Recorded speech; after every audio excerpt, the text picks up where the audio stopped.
Welcome to the Roasted Snow Horror Show, where fear and dread go head to head.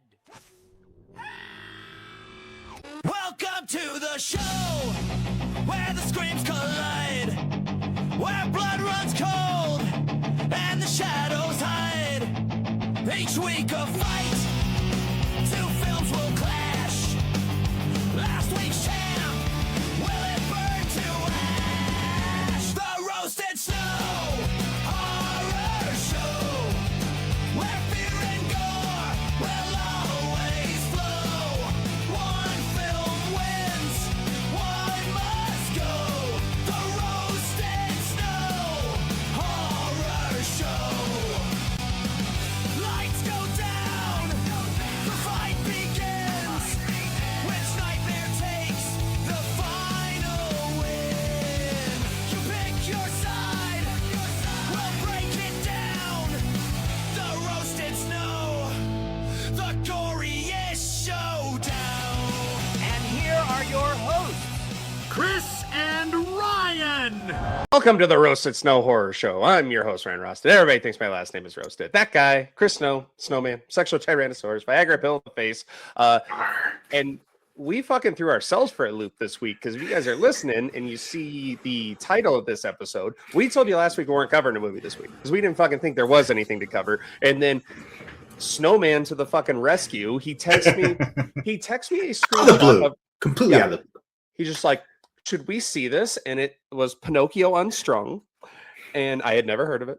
I had never seen anything on it. Thought it, and I was like, all right, you know what? Fine, we'll cover it. It's slow month. We'll do it, and we can make fun of it for an hour on the show. And I don't know how much fun we're going to be making of it because, I mean, not to give anything away, but. That's why I love doing this show. Didn't watch the trailer, didn't read a synopsis, didn't read anything about it. Went in completely blind. I had not heard me. There was no promotion on this thing. It was one of those underground, like, obviously they made it for what, $1 million maybe. No, there's no A-list, not even B-list actors. No one hears what you've ever heard of except the voice of Cricket, but we'll get there. Nothing about this film at all. We didn't see any previews, no trailers, and anything we've seen recently. But yeah, I was just browsing the app. Sure enough, they pushed this thing. They were doing at my theater. They were doing one showing at 10:20 p.m. every night, and I snapshot it real quick. I was like, "Hey, man, we might have to make this kind of out of the blue thing happen." And we went and saw it, and we've got a lot to discuss about it. I'll tell you that. It is, dare I say, a hidden gem. It is.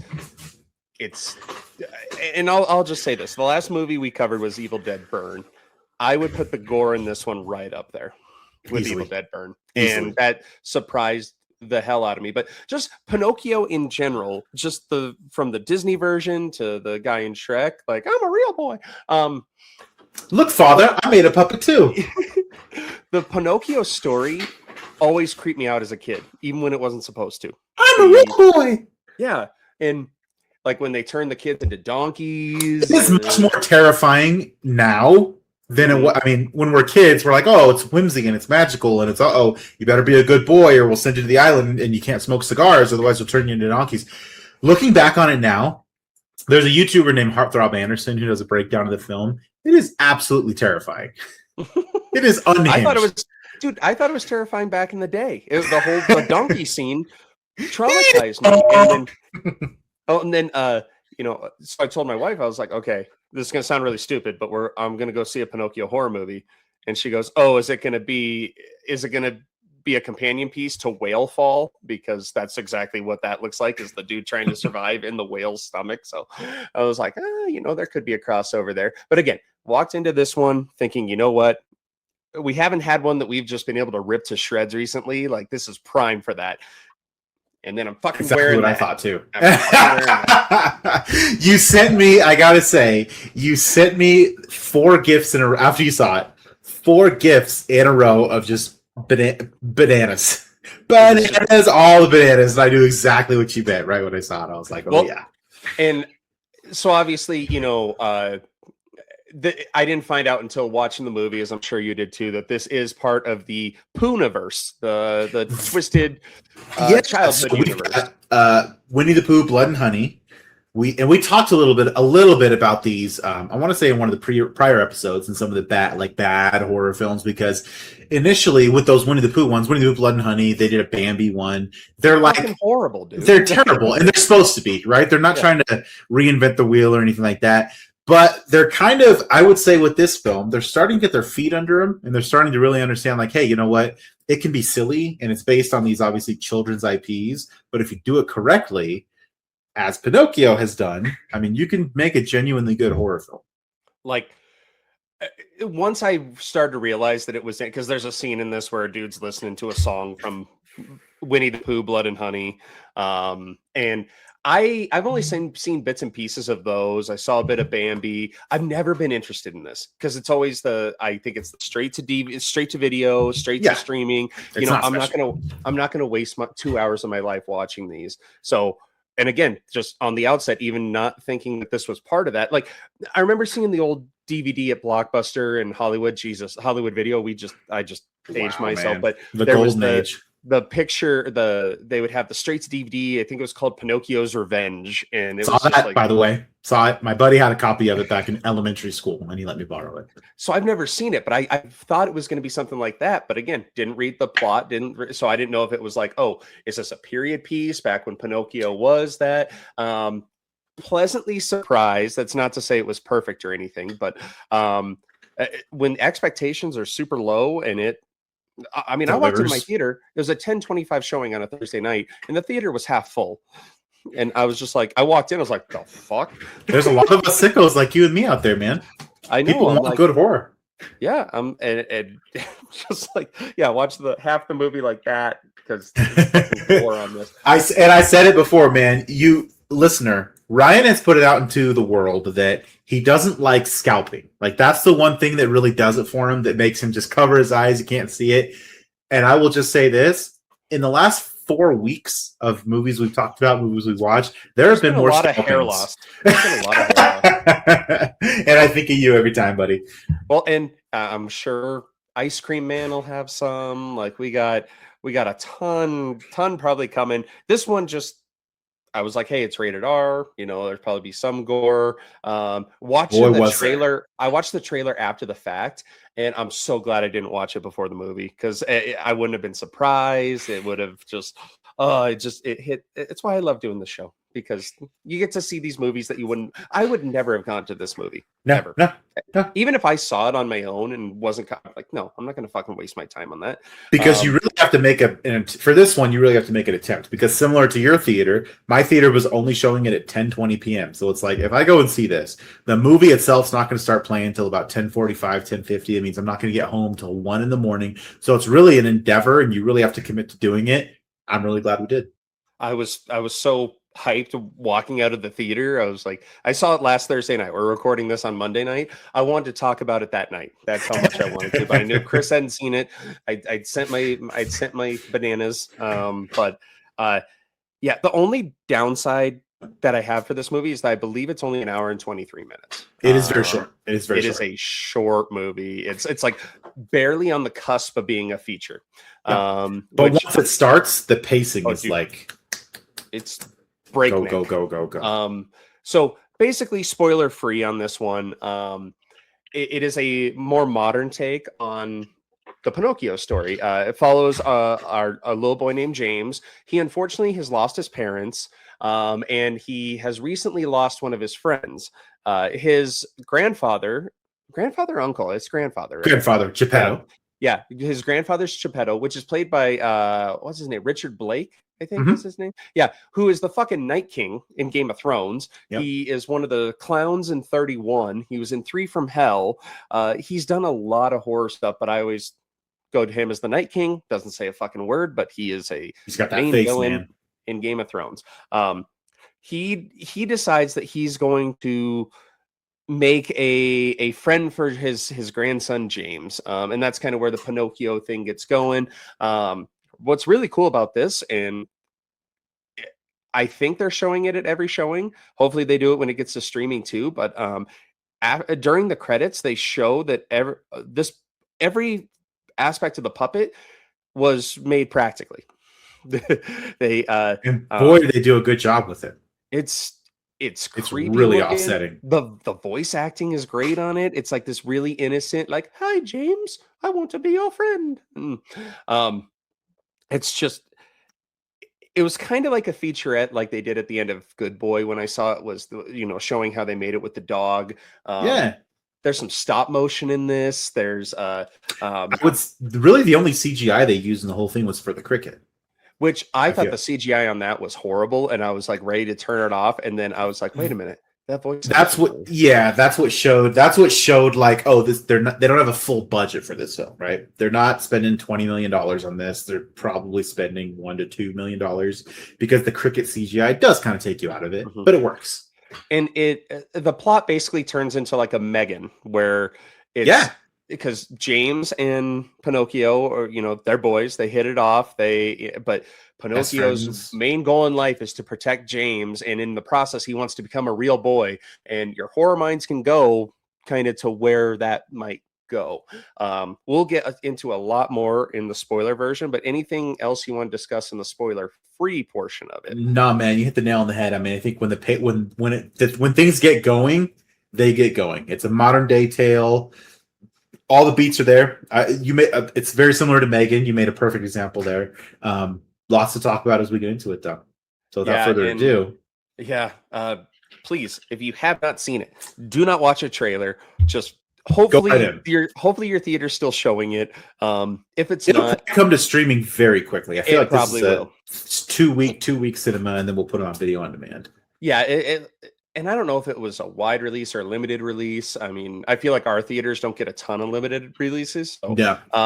And since then, like, my algorithm on Facebook and Twitter has just been, a lot of it's been Pinocchio, and I believe it's sitting at like 87% right now on Rotten Tomatoes, which it's good. For a Pooniverse movie, that is unfucking heard of. Yeah, they're. I mean, I'm telling you, man. We've talked. I will say this until I'm blue in the face, but we have talked over the last 2-3 months of shows that, like, you can do good horror for not a lot of money, not a lot of wide release. Like, you can do it well. Obsession, Evil Dead Burn, Pinocchio Unstrung. Like, you don't have to spend all this money doing these movies and promoting them. People will go see it if you make them good. And this one, home run, man. My biggest regret is not seeing this before we talked to Joe Castro last week, because sure he would have had a ton to say about this one. Talk about that freaking doll. God, the doll, the gore, everything. So, all right, we will get into it. If you haven't seen it, get off of this right now. Go see it. If it's not in your theater, then wait however long it takes for it to be on streaming. It won't be long. A couple of weeks, if that. It should move to the top of your list. And still don't watch a trailer. I cannot tell you enough. Do not watch a trailer. It will. The places you think this will go, it does not. So this one will probably be on Shudder pretty quickly, I would think. Right? That would be wonderful. Yeah, because I think Winnie the Pooh, Blood and Honey, the Poohverse ones were on there pretty quickly. Yeah, and I think there's talk of them doing a whole, like Avengers style. Yeah, which I don't know. I really don't want to see the other movies. I really don't. I talked about them in a prior episode, so you guys can go back and watch that one. Yep. But well, hell, let's get into this thing. Here we go. And I'll tell you right off the bat, they start this movie kind of with the backstory of James, but which, by the way, fantastic intro sequence. It sets the mood. Oh my lord, was that good? Yeah. It's literally just it's a puppet show, essentially, just with like shadows. It's like a shadow puppet show being narrated by Geppetto. Yep. And it is creepy looking, and they go to the title card, and it's actual like strings with Pinocchio Unstrung come down, and you see his hand come up and tap one of them, and then Unstrung comes through. Like, it was very fantastic. It was, and from that moment, I was just like, okay, I'm awake. Yeah, I'm we're into this. Let's go. So you find out that in that exposition that James has lost his parents. He's living with his grandfather Geppetto. His best friend has died of cancer slowly. Right. Mm-hmm. So he's struggling. He's already kind of like a social outcast. Got a couple of friends. Yeah, he's got the nerdy friends. You got the The kid chubby with kid, the chubby kid with asthma. What the fuck? Yeah, another movie with the asthma thing. Yeah, no, they remind you about 57 times. All of us had that friend. My friend's name was, by the way, my friend with asthma was the one who happened to have Pinocchio's Revenge on VHS. Yeah, it was that kid. His name was Kyle. Love you, buddy. Oh, damn. Well, yeah, shout out Kyle. Hope you're breathing okay. I personally have asthma too. I had late onset asthma. I don't use a rescue inhaler, but there were days where I had to years and years ago. And so, yeah, I won't make fun of him too much because that is a struggle. But that kid is probably my least favorite part of this movie. But basically, you already get kind of the vibe that Geppetto isn't this loving. He's not a sweet old man, if that's what you guys thinking. No, it's kind of like he's on borderline. Like, yeah, he's doing this technically for his grandson, but you can tell there's some sinister undertones, I guess maybe it's the best way to say it. Right, absolutely. Because going back, sorry, I keep cutting you off. I'm sorry. No, you go for it. Going back to the exposition piece, Geppetto, he does all these things like he's making Pinocchio in his basement. Like he's kind of secluded. James is not allowed in the basement. He's like, nope, you can't go in the basement. Stay out of the basement. He won't let him in. He won't let him know what he's working on. Like you get that sinister, like, what's he really doing down there kind of vibe, which it does play back to that later in the movie. But for the intents and purposes of the beginning, all you need to know is he's very secretive about what goes on down there. And that's kind of what we're told about him. That's all we're really told about him. It's the old Tom Waits song where he's like, "What's he building in there? What's he building in there? What's he building in there?" That'd make a great short movie, by the way. That'd make a great short film. What's he building? Now you're talking. But, yeah. So, so you already know. I mean, you're watching a fucking horror movie based around Pinocchio, so you already know that shit ain't gonna be on the up and up. And you might have to remind me how this actually gets going, because there's bullies involved at school. And it's kind of giving you the exposition that James, like you said, James he's a social outcast. He's lost his parents, he's lost his best friend. Like, he's just trying to get through. He's a kid. He's what, maybe 10, maybe 11, maybe not even that, 9-10 years old. He's just trying to make it through. He's your average 9-10-year-old kid who's got a couple of friends, kind of gets picked on, lost his parents. Geppetto realizes this, and Geppetto, we'll get back to the sinister undertones a little bit later, but for all intents and purposes, he's working on something in the basement to help cheer James up. I guess is kind of the ruse that he's building. So one day James comes home and Geppetto lets him know, like, James, I have something for you. And he doesn't take him into the basement, but he takes him to the basement door. He tells him, I have a friend for you, someone who will be your friend. And then it's kind of cool because James walks up to the door and he puts his eye to the keyhole, and the camera zooms in, and then you just see this wooden head with like a really realistic looking eye look right through the keyhole at him. And James is kind of taken aback. He's like, what's in there? And Geppetto tells him, he's like, it's your friend. He'll be your best friend forever. And that's kind of how the premise starts, because the door opens and out walks this little practical, maybe 2.5, 3 foot tall. And when we say wooden doll, we mean that in every sense of the word. It looks like he was carved out of a tree. He doesn't look like the toy doll that we're used to from the story and from the Disney movie. This doll looks like he was literally just carved out of tree bark. He's very ugly and off-putting, but that's kind of the point, because as soon as he talks, because he's walking on his own, and James is like, oh my God, what is this walking doll? He's walking on his own, and when he talks to James, it's very sweet. It's like a 5-year-old British kid. He's like, hello, James. I want to be your friend. And from the grip, James is like, oh, this is actually okay. And it's a sweet montage of like them playing together and they're learning to be friends. They go over a biology book, because obviously Pinocchio is kind of self-aware that he's not a real boy. But James is showing him, like, yeah, this is what makes humans humans. They have organs and they have blood. And it's very funny. He turns the page and it happens to be an anatomical penis. And this comes back into play a little bit later. We'll get into it. And the moment you saw the picture in the book, I'm like, fuck. Yeah, it's like, this is going to come back to us. But Pinocchio innocently points at it and he's like, what is this? And James says, oh, that's a penis, And then he's like, oh, a penis. And then, but the idea is that James is showing him like, oh, this is what, humans have organs. They have all these things inside of them. Because Pinocchio, he does have a hollow body cavity, like underneath his like front bark, but there's nothing there. There's nothing in there. And that's James kind of drives the point home. He's like, you're not a real person, but you are my best friend. So it kind of works there. And then some other things happen. Again, we're kind of going through a few days in the life, right? James takes him to school. He doesn't tell his friends about him right away. In fact, he kind of hides him in the basement when his friends come over, or when he's getting ready to leave, or when he's going to school. But and you can kind of see Pinocchio, like he's looking out the window of the basement as James is playing with his other friends, and he's longing for that. Up to this point, it's kind of a sweet story. He's like, I want to be a real boy, and I want to be out there. So you're really not getting the horror vibes quite yet. But of course, we're only 25 minutes into the movie, because James does eventually introduce Pinocchio to his friends. He brings him out. They're sitting on the steps outside the school. There's like a really nice reflecting pool. And he's like, hey, guys, you can't tell anyone about this. But he shows them Pinocchio. And Pinocchio's just laying there. It's very Toy Story-like, right? There's no life to him. He's just kind of laying there. He's just kind of the doll. And his friends are like, what is this? Like, that's a really creepy-looking doll. But then James says, just watch. He's like, Pinocchio, it's okay.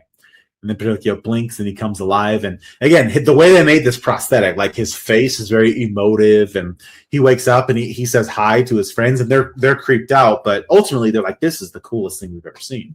So James reveals him to his friends, and these things are happening. And this is when things kind of start going south, though, because James and Pinocchio are laying in bed one night. And James is falling asleep, and they're watching a nature documentary, and Pinocchio is just he's laying there looking at James, and he's kind of listening to the nature documentary. And the nature documentary is very much, it's showing a group of buffalo protecting each other. And the documentarian says something that kind of sticks with Pinocchio. It's like the herd protects itself. Mm-hmm. And basically he's showing like they look out for each other. They protect themselves, right? And Pinocchio looks at James and he's like, you're my herd. I'll always protect you. And he's very sweet. He's like touching his face, but you kind of know with how Pinocchio says that, it's like, oh, that's gonna go bad. That's a very bad thing. Well, then the emotional character development from Pinocchio, like, I thought it was expertly done, because it is really well done. He's this innocent, being that is trying to learn. And then, when we get to our first gory part of the movie, when they are, James takes him to school, and James is, I believe is it gym class that he's in? And he's like, Pinocchio, you got to stay in here, man. You got to stay in here. And then Pinocchio is like, he's paranoid. He's like, no, I got to protect the herd. I have to protect you. I have to look out for you. Yep. So he walks his little puppet body into the it was like the teachers lounge gym. Teachers lounge. And I'm like, do teachers have their own private gym in England? I don't know. Do they have it at whatever? So he goes in there, and there's a guy lifting weights. He's very Final Destination 3 doing bench presses and all that. Yep. And there's a chick. Yeah, fuck the Bruins. Yeah. Woo! And then there's a chick that's running on the treadmill, and Pinocchio is just really sweet. He's just trying to see what's kind of going on. And it's a very slow build, because they keep doing like close-ups on the chick's feet on the treadmill, and they're like, oh, she's gonna fuck up this treadmill. She's gonna fuck up on this. And sure enough, she gets distracted by Pinocchio and fucking tumbles, and her body contorts, and the guy lifting weights gets distracted, and I don't even know how to describe this. He like reverse folds in on himself, and like opens up his back. Yeah, he's like he loses the tension of holding the weight, or I guess is the best way to put it. It's really a visual. It's kind of hard to explain. But yeah, he loses the tension because he's distracted by that, and the pressure of the weight just kind of folds him. I don't even know how to say it. You guys got to watch it. You just got to see it. It's all practical. It's but it's just like, and that was like my first moment of the movie, because what's important about this too is Pinocchio is not deliberately trying to kill these people, I guess, at this point. You know what I mean? No, because he just says and he doesn't even know they're like dead. He's just like, he doesn't understand. He's like, oh, I'm sorry. Pardon me. Like, it's very, and I was chuckling because, like, he doesn't know what he just did. Right. but he starts to become more self-aware because he is James is taken back to his house, and on the way, the car gets taken out by a drunk driver. Well, no, there's something here. Oh. Before that happens, he has a dentist appointment. Oh, fuck.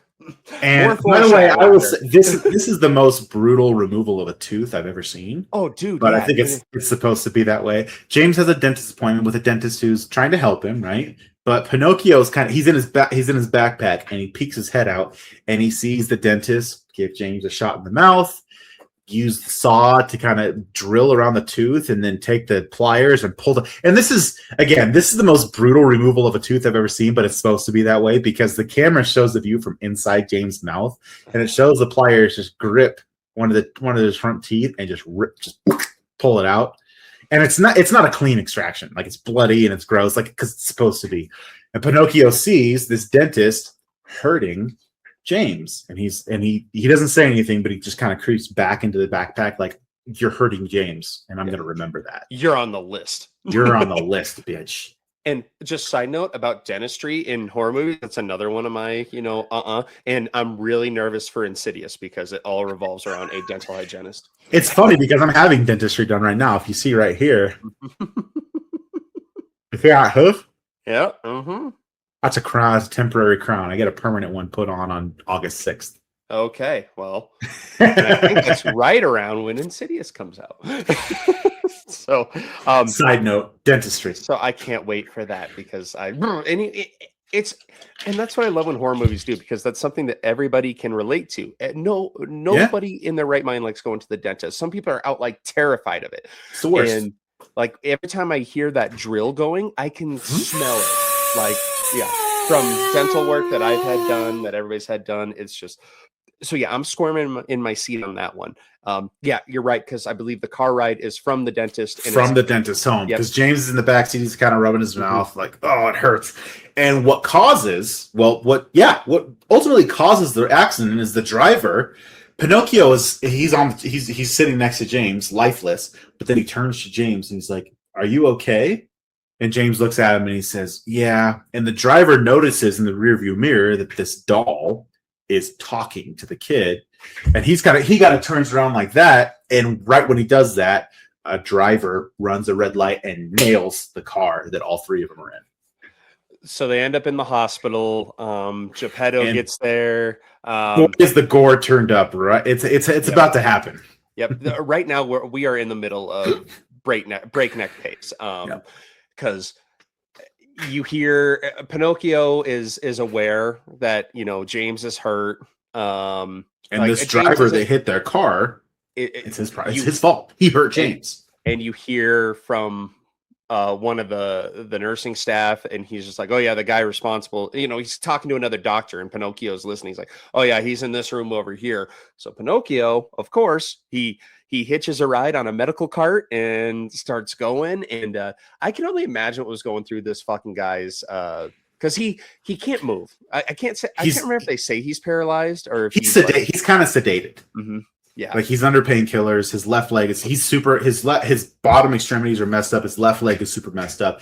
You can tell he's sedated because all he can do is like, kind of like that. He's not really in full control of his faculties. Yeah, and so Pinocchio, he hitches a ride and he slowly gets up to him and he gives him this monologue like, you hurt my James, and I want to he says like, I want to make you dead. Like, it's not like correct, like, I want to kill you, I wish you were dead. It's, I want to make you dead. And boy, does he do you want to say how he makes him dead? So the music and the tension is kind, the strings is kind of ramping up, and Pinocchio tells him, "I want to make you dead because you hurt my James." And you see him reaching his little stubby wooden hands towards this poor bastard's face, and he just starts. It's very Poltergeist-esque because he just starts clawing at this dude's face. He starts clawing clumps of flesh off his face, and you see him like flicking them. They're going across the room. They're hitting the medical table with all the instruments. They're hitting the blinds. And the guy who's sedated, he feels it all because he's like screaming in pain. He's like, oh! So he's doing all this to his face. And then Pinocchio he takes it a step further because he shreds his face. I don't know that he pops his eye out, but he does all these things with his hands. And then he grabs a scalpel from the medical table next to him.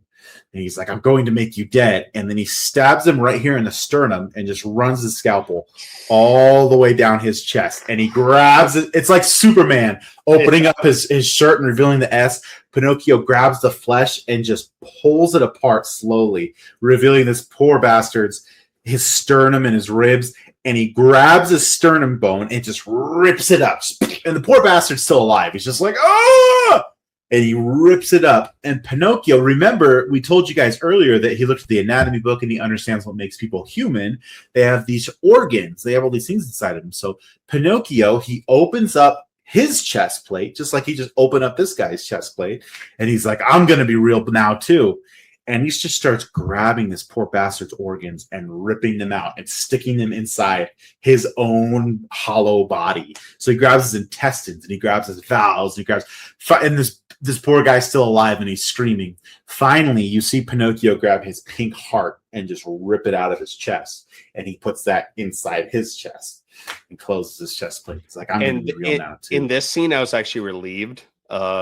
Because I thought this is where he was going to rip off the dude's dick. That's later. I know. Well, I thought it was this scene, though, because I'm like, if he's taking all the body parts, I mean, this is what. But yeah, so he and then James is free to go. They release him, yeah. He was hurt, but obviously not like that bad. Another like ironic part of this is that, like, you know, the guy that caused the accident was already way worse for wear. And he's not getting up from that one. No. So yeah, it was about this point in this movie. I'm like, I fucking love this movie. This is where it goes. This was the obsession moment when she bashes Sarah's head into the steering wheel. That was this moment in this movie. We still have half the movie left to go, so you just know that this is going to go to 0 to 10 real the fast. Rest of the movie could still be dog shit, and I am recommending this movie. I love that. So yeah, you're kind of playing with house money at this point, which is a fun feeling. You're like, hey, I could walk out of this movie now and be completely satisfied. This is great. And then it just keeps upping the ante. So Pinocchio, he ends up back in the basement because Geppetto, you find out that Geppetto like ties him up down there at night and puts a rag over his head. He frequently takes, because kind of a real quick throwback to when Pinocchio was laying in bed and he saw like the herb protect himself. Geppetto actually comes in the room and he's like, you're not ready for this yet, Pinocchio. And he will take him and he takes him back to the basement every night and kind of sets it. He kind of confines him in there every night. And Pinocchio finds out that he's not necessarily alone in the basement. He is far. He's not the only. He's far from the only creation. One. Yeah, he's not the first. And I don't know if they were trying to make this like, was it part of James' mom that was, because it's like a very motherly, like it's like the creature is in the door. Mrs. Root. Yeah. The way, because they don't really explain it, but my thought is James' mother is his grandfather's daughter, and so his first creation was kind of trying to get her back. Bring her back. Bring her back. But yeah, so Pinocchio is able to get free and kind of talk to her I didn't like this because they kept showing little cutaways to, and it was really quick you find out that it's Cricket, but you're just like, what the fuck is that? Jiminy Cricket. Yeah. But they don't do anything with it right there. It's like she talks to him and is basically just like, no, you're never going to be like him. You're never going to be real. You'll never be a real boy. Yeah. And, James doesn't care about you, blah, blah, blah, this and that. She's kind of a dick. She's not a kind entity. No. I'm trying to remember where it goes from here. I have a couple scenes in my mind. I just can't remember which one is first. Yeah, at this point, enter Cricket and Mrs. Root, because up to this point, Pinocchio is he's kind of in the middle of being like a villain, right? He really just wants to protect James, and his heart is like, I have to protect him. Enter Mrs. Root in the basement, and also enter Cricket at this time. Now, Cricket is not Jiminy Cricket, we'll call him, right? he's not the kind moral conscience that Pinocchio of Disney fame actually has. He's the devil on your shoulder. He's the devil on your shoulder in this film, because Cricket and Mrs. Root kind of reinforce the evil parts of Pinocchio, where they're like, the only way that you're ever going to be real, the only way you're going to matter is if you kill the people that are hurting James. Like, you have to make them hurt too if they're going to hurt James. So that's really what dials in for Pinocchio. Like, oh, I have to protect him, and that means killing anyone that's ever hurt him, ever, and anyone who ever is going to hurt him. So they're really the devil on his shoulder. Just a side note here. I don't know what the fuck's going on in this town, but like Geppetto never gets a call from the school going like, oh, we found this grisly double murder, or a horrible accident. Like, I thought maybe something should have been mentioned, because you never hear about it again. It's like, and I think there's an aside like in the hospital, like, oh my God, code red, whatever, when the guy. Well, they don't even that, and then they don't even stop, the 2 deaths at the school. They don't even call home and be like, hey, no school tomorrow. 2 teachers have died. Unless they're the only ones that ever go in that gym and no one's found them yet. I don't know. There's lots of questions there. A lot of questions. But yeah, like you said, Cricket is he is the opposite of tell him who he's voiced by. He is voiced by Mr. Freddy Krueger himself, Robert Englund. England. Turn to the show. When I was, I wish, fuck.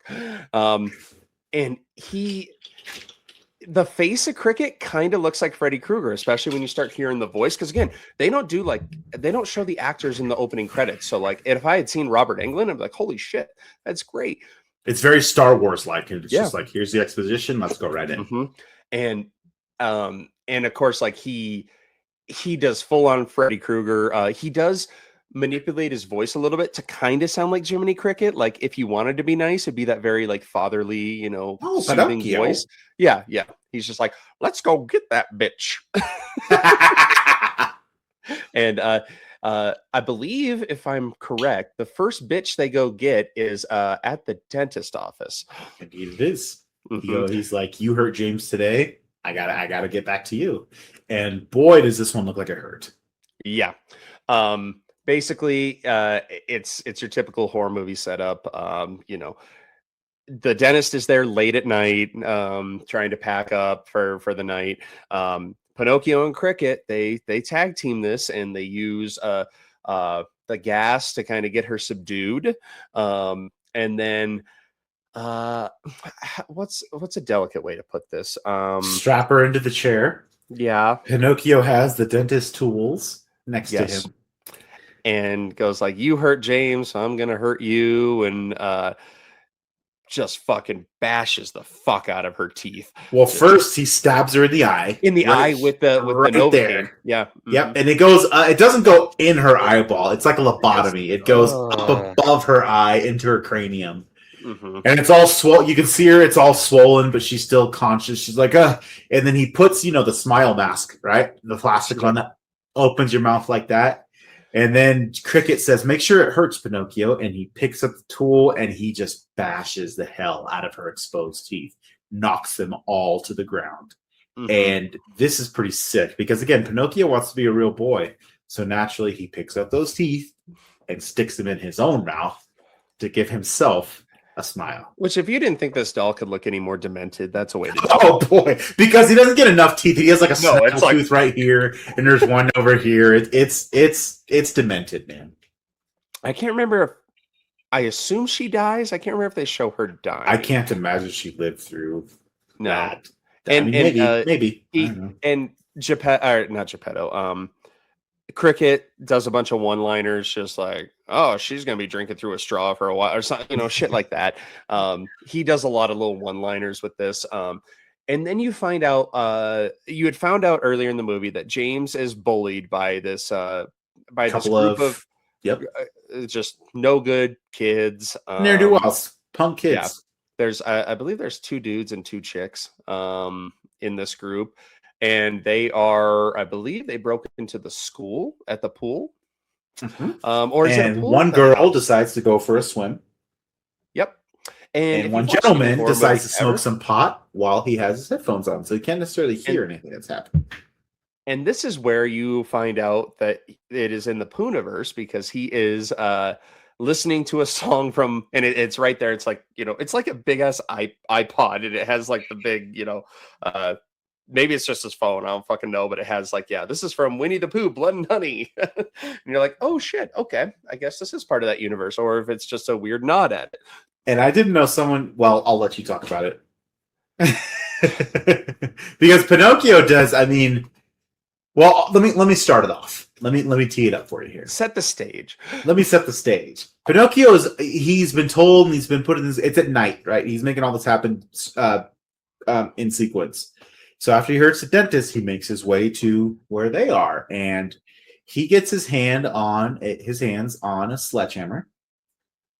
And as our girl is swimming in the pool, she kind of pokes her head up and she realizes something's amiss.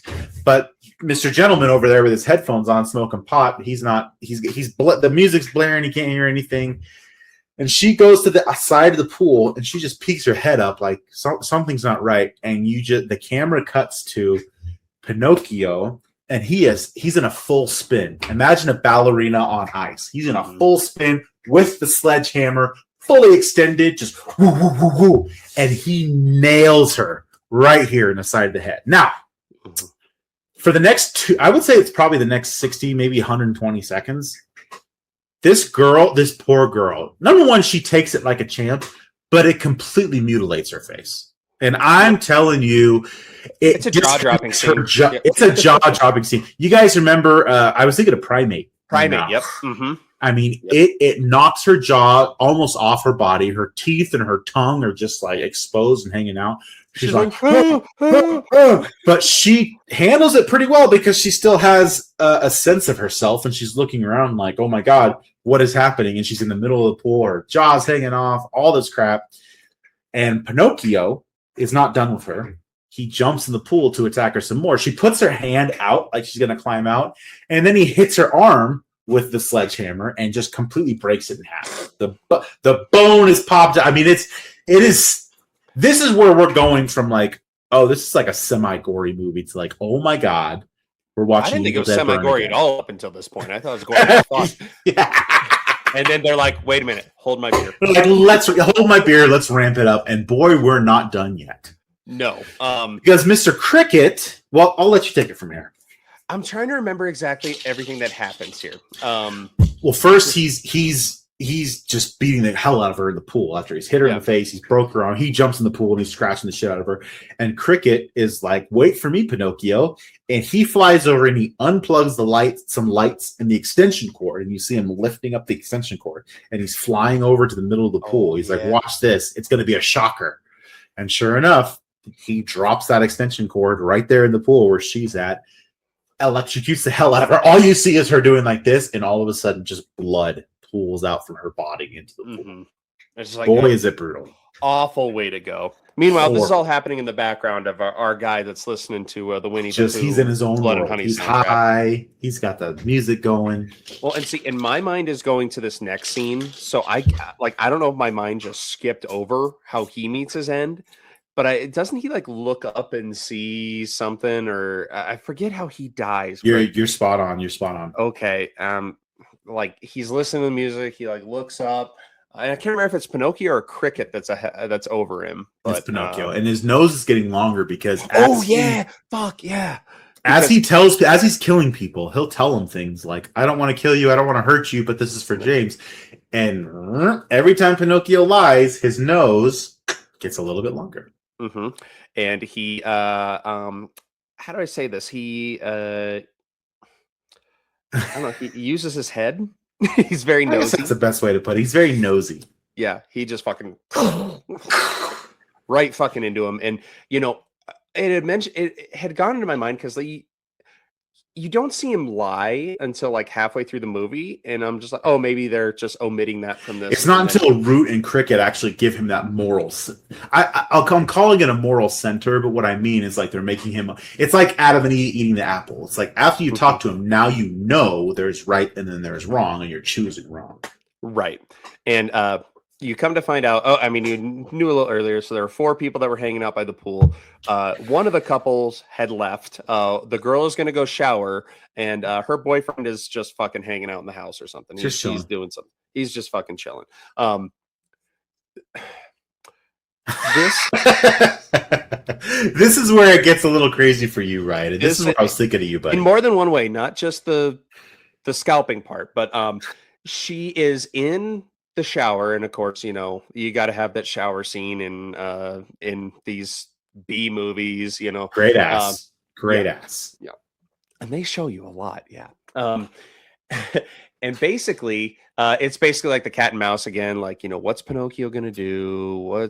She steps out of the shower straight onto his fucking nose, impales her foot, and then he starts fucking just going after her. He fucking Well, remember, Cricket attacks her in the shower first. yeah, Cricket attacks her in the shower. She steps out. He starts scratching the hell out of her face. Right. Cricket fucks this girl up, like, which I'll get to the hat here in a second because that fucked me up too. But because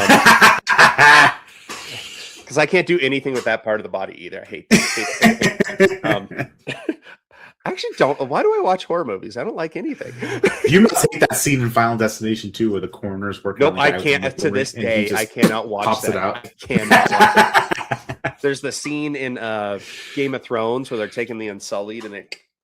Yep. Nope, can't do it. So at least they don't show it in this. At least, or I was looking away. But basically, this girl is she is fucked up all over the place. And then Cricket starts grabbing her scalp, and we've seen partial scalping, we've seen full scalping. This is the worst I think I've ever seen. It's pretty bad. Saw had a scalping. If you watch the show 1883, that had a scalping, and Glorious Bastards had a scalping. This one is so mean. It's mean. It's brutal. Basically, the best way to describe this is she's on the second floor of a balcony, essentially trying to escape. Cricket has her hair, and basically, he starts slowly ripping the hair from the scalp. Well, he's knocked her down in her head. He's Like knocked her down. she's Her facing. Think of like the balcony with the railing. And her head is hitting the railing off the second floor, and then Pinocchio enters. Yes, and Pinocchio starts pulling her hair from underneath, and I believe he says the Cricket says something like give this bitch a haircut or something. Pinocchio's like, this is my hair now. Yeah, and just fucking rips the whole thing. And this is like, and it's like long blonde hair. It's like, not. It's not fast, and this is not happening quickly. It's not like he yanks it and all comes off. No. It's like it's a 25. It's a 45 to 60-second scene where Pinocchio is just hanging on her hair and slowly ripping it, and it is ripping her from here. It is just ripping her scalp off, and he's slowly ripping it off. Ugh. And it's so disgusting. I know Ryan was in the theater just like this. I was just like, oh God, like what did we get into here? This is ridiculous. What have we signed up for? But in the best way possible, because at the end of the day, that's what we look for. We look for ones that make us think and make us squirm, and That's why we do it. In walks Homegirl's boyfriend, who is the main bully of the group. And he's like, what the hell's going on? Blah, blah, blah. Pinocchio chucks. Am I missing something, or is this? Oh, I was going to say something. When you guys remember the callback earlier when James is showing Pinocchio, this is a human body, these are organs, this is what makes you human. That's a penis. You know, there's a scene before Jiminy attacks the girl in the shower. Pinocchio, like, he opens it and he sees her there showering. He's like, oh, yeah. what the hell? She's cut off her penis. Yeah, she's cut her penis off. So yeah, he does say that earlier because that's going to come back to what happens next. But please continue. The main boyfriend is, you know, he's big and bad, and he's like, what the fuck? Pinocchio chucks like some sharp wood chips at him and impales his hands into the door. I believe he does another one, like, fuck, I forgot about this. He knocks him down. Knocks him down, and then I don't want to kill you. I don't want to kill Yes, he starts lying. He says, I don't want to kill you. I don't want to kill you. So his nose starts going slowly up his nose. and fucking just destroys this dude. Luckily, they don't show everything, but they show the aftermath of some stuff on what Pinocchio and Cricket have done to this couple. Because Geppetto has kind of, James is at home resting, and Geppetto is realizing, where's Pinocchio? Mm-hmm. And so he goes out looking for him and happens to stumble across this crime scene. Yep. And what has happened, Ryan? Well, Pinocchio looks in the mirror, and obviously you saw him scalping. So he has the girl's hair on. He's still got the teeth in from earlier. He has a face on now over his. When he's combing his hair. He's combing the fucking scalped hair. This part is so messed up. It's so messed up. And he's looking, and he's like, I look great. And Cricket's like, you look great, kid. And he's like, hey, what about this hat? And he's wearing the fucking nipple as a hat. I'm like, fuck. God damn it. So at least we didn't see it happen, but yeah. And then they do they show the girl's body, the aftermath? I can't. They remember. do, because Geppetto has, like I said, Geppetto has realized where Pinocchio is. It doesn't play a lot into how he realizes it, but he's kind of got the impression like that. He shows up, I guess is the best way to put it, and he walks into this house, and Pinocchio has taken the woman's the corpse, the girl's body, and he has taken her ligaments and her tendons and her intestines, and he's attached them to her hands and her wrists. So she's like, oh yeah, he made her a puppet. That's fucking right. He has also cut off the penis of the guy, and he has attached it to her, and it shows it. It's like a snapshot of this black penis. Can I say this though? Since you're a big dick alpha guy, he made a great choice when you're shopping for a penis. He could not have picked a better one.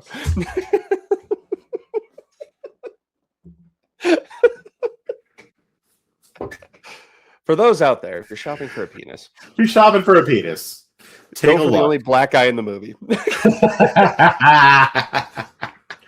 But yeah, they show it. It's like fucking curved. It is attached and it's curved. This flaccid dick, he is attached it to her vagina. I mean, it's really a disturbing. Like when I saw this one, this is where I was like, okay, what am I doing? Like, what am I really watching? It was very Terrifier-esque in how mean it was. Because he has strung her up on the balcony that he tore hair off of. And he's holding her tendons and her intestines. He's manipulating her. And he's like, look, father, I made a puppet too. Geppetto's like, oh. He's kind of shocked, obviously. He's like, oh, fuck. Yeah, what have I done? But Geppetto, because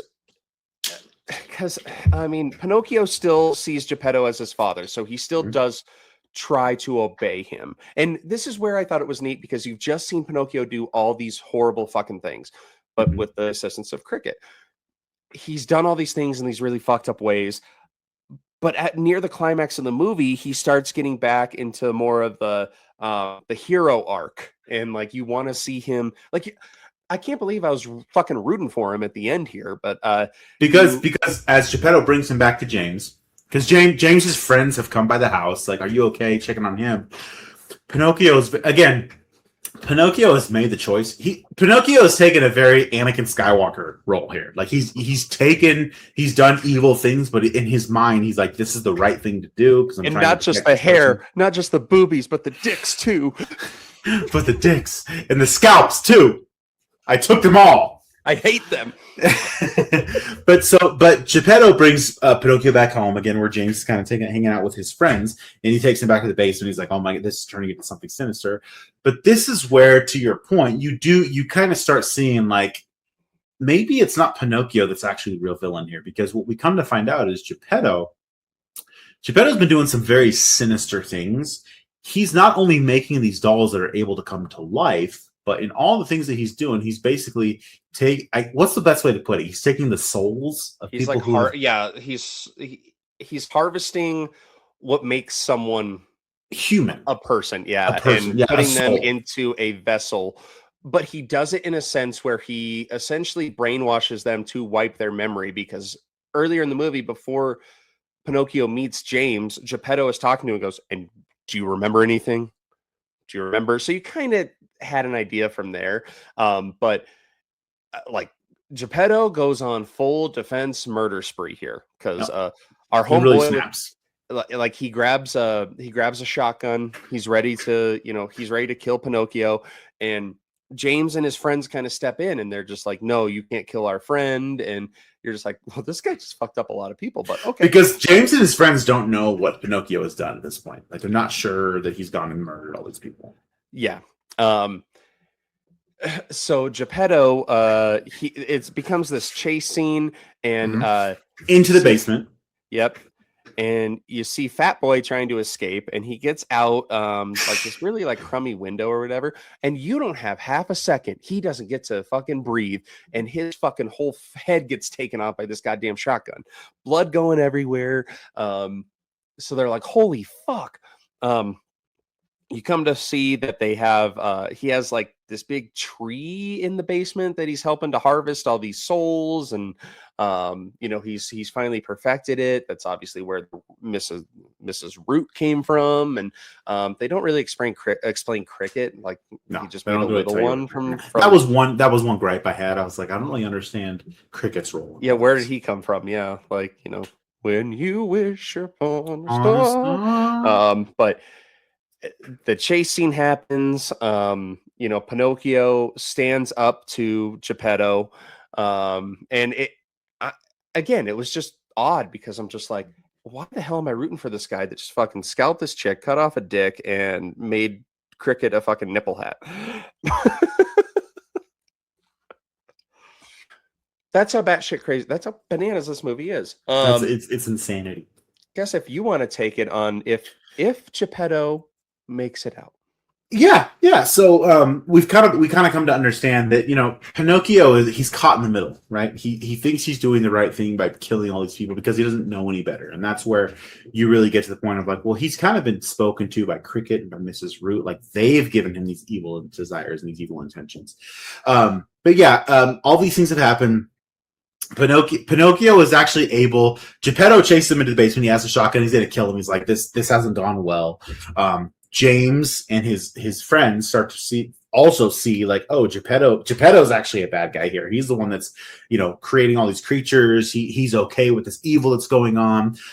They're actually able to disarm him and get the shotgun away from him. And Pinocchio picks up the shotgun and he's aiming it at Geppetto. And Geppetto's like, he's very defiant, right? He screams at Pinocchio. He's like, "You can't kill me. Not only am I your father, but I gave you life and I gave you a soul, so I am your god. You can't kill me." And Pinocchio is again, he just wants to protect James, because Geppetto wants to hurt all of them at this point. It's like, they figured me out. Like, he even says something to James like, "I wish I didn't have to do this, but I'll bring you back." Yeah, he's like, "I wish I didn't have to kill you now, but don't worry, I'll bring your soul back." Mm-hmm. And Pinocchio, he gets the shotgun. And he's like, "No, I will protect James. I'm going to protect him, even if it means protecting him from you." And again, Geppetto's very defiant, right? He's like, "You can't kill me. I'm your father. I created you. That means I'm your god." And Pinocchio is just like, "I don't care." And he, sure enough, cocks that shotgun and boom, blasts Geppetto, killing him. And even to the end, Geppetto's face is just like, he can't believe what's just been done to him. Mm-hmm. And from here, you get the classic horror movie, everything's over. It's over with. It's good. It's okay. And they even like have like this meta thing where the James and the girl that he's with are talking to each other. They're just like, "Well, I mean, we only lost one friend. It's a bummer, but who's going to believe us about a homicidal puppet and exactly. All this?" And but they're able to escape, and then Pinocchio, I forget who he's talking to, but he's just like, he's a good guy, and he's just like, I'm sorry. He's like apologizing for all the things he's done. He's like, I'm really sorry. I didn't know it was right. I didn't, and this is the key. Sorry, I'm going to jump in here. He's like, this is the key piece. He's like, "I didn't want to hurt anybody. I didn't mean to kill anyone." Cut to credits. Nose grows. Cut to credit. He's And lying. then It's like you actually were okay with killing everybody, and maybe you are evil. Loved it. And then obviously we already touched on it. They show kind of the practical effects and how they made it. And there's a lot of stop motion and just kind of the actual work that went into it and the craftsmanship. This movie had absolutely no fucking business Being as good as it was. being just tolerable. Had no business being tolerable, and ended up being, God damn, it's one of my favorites of the year. I'm saying right now, it's not going to beat Obsession, but if we do an award for like biggest surprise of the year, this one is probably right up there. Absolutely. This is, again, we're kind of going back to what we were saying as we were going into it. Like, there was no expectation for this. This was one of those like, hey man, and even when I texted you, dude, I was like, this probably isn't going to be much, but it's something that we can talk about this week, right? It's something. It's some horror movie that's out there. We can talk about it. Sure enough, we go and see it, and for lack of a better word, we're just kind of blown away. Like, it has no business being as good as it is, and it is a good film. It's a good horror movie. It's short, but the pacing works, the story works, the horror works, the gore works. It's like, this is pretty impressive. And everything that I have seen afterwards, I guess it debuted at 100%, which threw a lot of people off. And like hardcore horror nerds, like I've listened to other reviews since, and they all say the same thing. They're like, what the fuck did we just watch in the best way possible? Yeah, the best way we possibly could. I texted Chris because I was like, oh, you know what, this week I had just assumed that he had seen the Odyssey. I'm like, maybe we do a quick hitter, like a 15-minute, just kind of our thoughts on the Odyssey, even though it's not horror. And he goes, I honestly haven't seen it. I'm still washing myself from Pinocchio. I'm washing blood off myself. Washing blood off myself from Pinocchio. Yeah.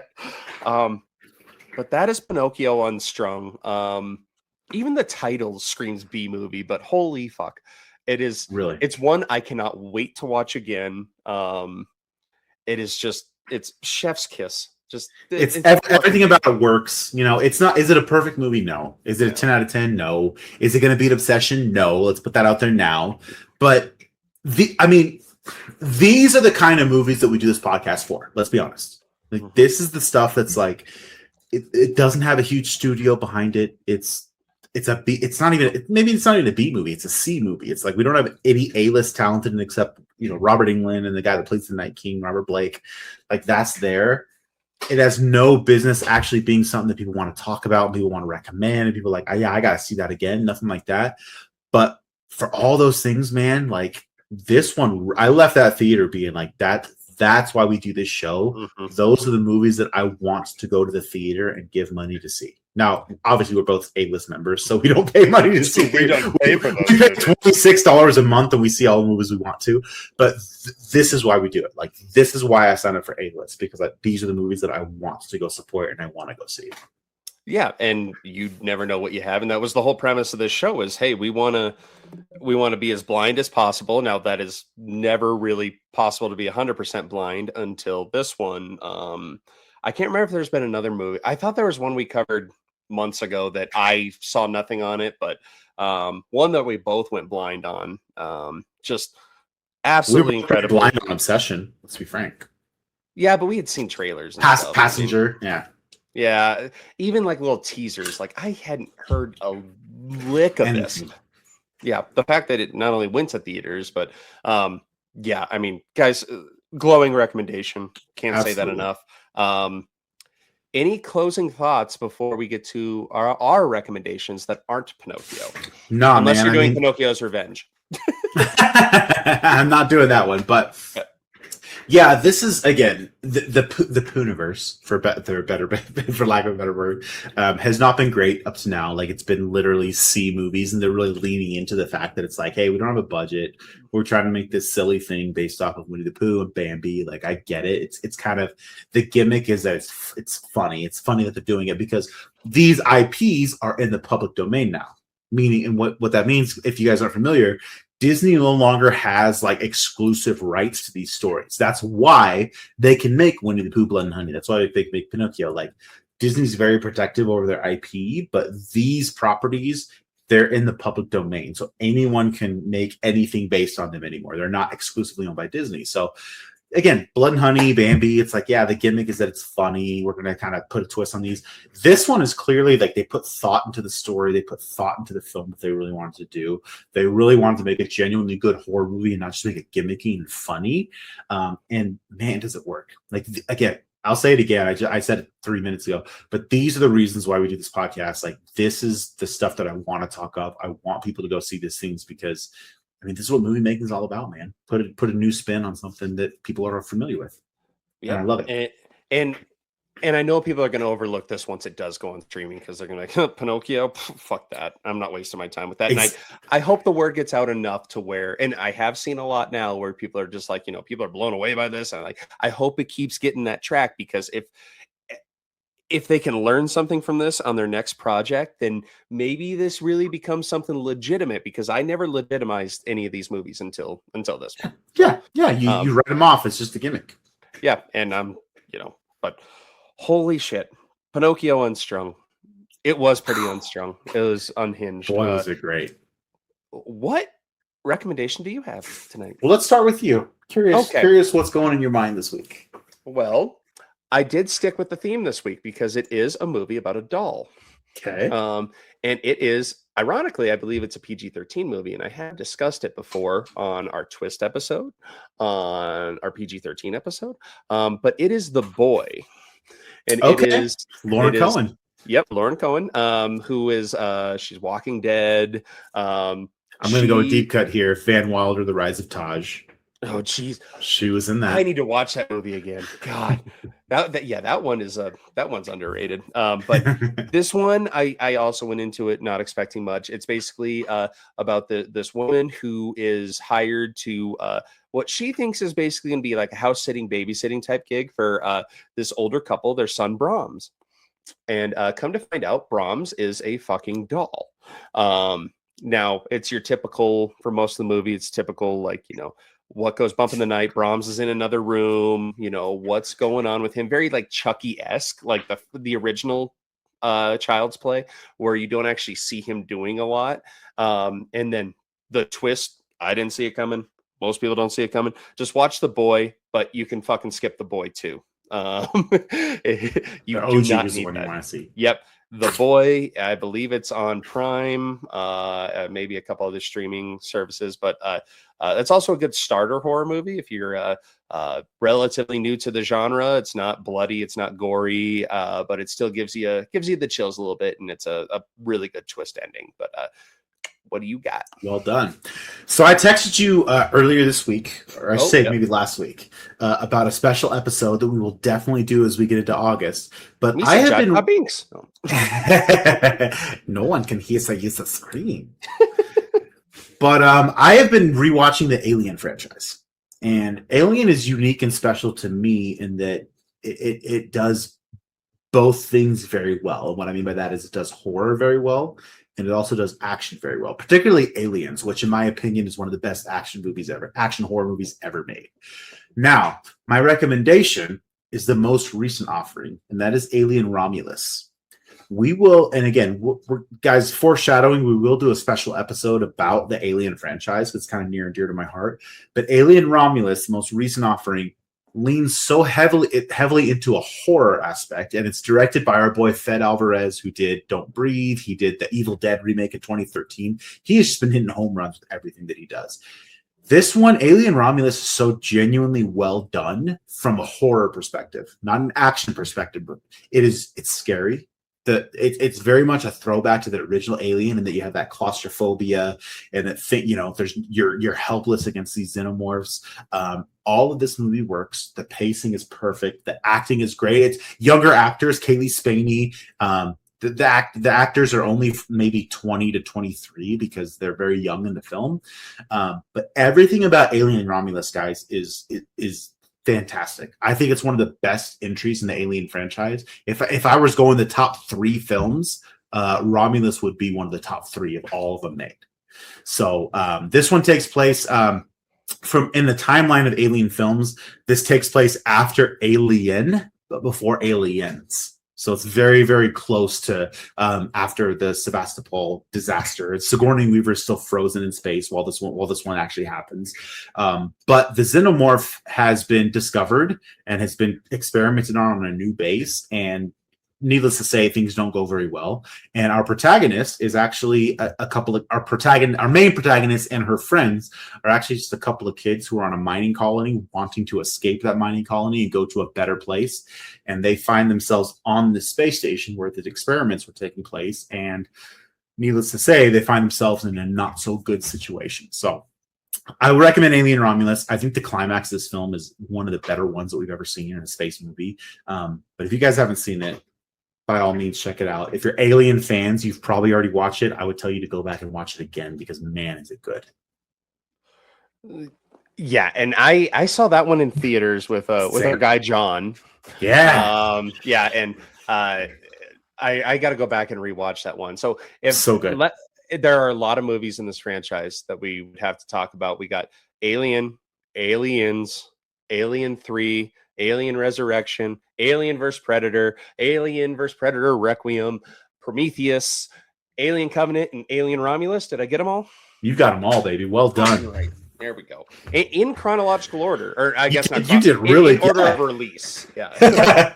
Not chronological order. Alien vs. Predator Requiem takes place your hometown, right? It is Gunnison, Colorado, which is it's 45 minutes from my hometown. So very fun. Yeah. So we're looking to do that one weekend in August, just doing a deep dive on the Alien movies and seeing what we could come. It might be earlier than that. I don't fucking know. We'll see. We got nothing for Sunday right now for next week. And I did look up what was coming out, and you already said you're booked on Spider-Man. So we got Spider-Man. I've got to do the Odyssey. So Friday and Saturday is like. I think you got Epic Central coming this weekend. So maybe it's something maybe it's a next week thing we do. We'll drop Aliens, a little special for you guys.